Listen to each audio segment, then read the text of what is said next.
After we've checked the data and time settings, we've changed the pre-time pre-time seconds to 30. The next thing we're going to do is we are going to start the measurement itself. So we're going to navigate again to the display. We're going to start on the start button. It's the left top green button. Then we're going to navigate to the top option and we're going to push the green middle button again. Now the noise meter is turned on. Now we're going to check the equipment, the rest of the equipment. First of all, the two remote controls.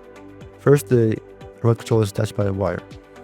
I'm going to test if it records the noise nuisance correctly. In order to test it, we'll first push the green start button. When it works correctly, you will see the light in the middle of the button flickering rapidly. So it's working well. Then we push the red button to stop the measurement again. Now we'll do the same thing with the radio remote control.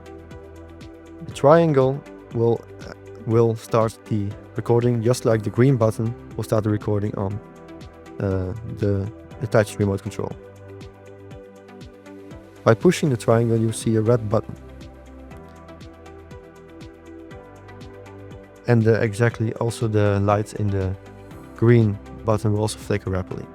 So it actually communicates with each other.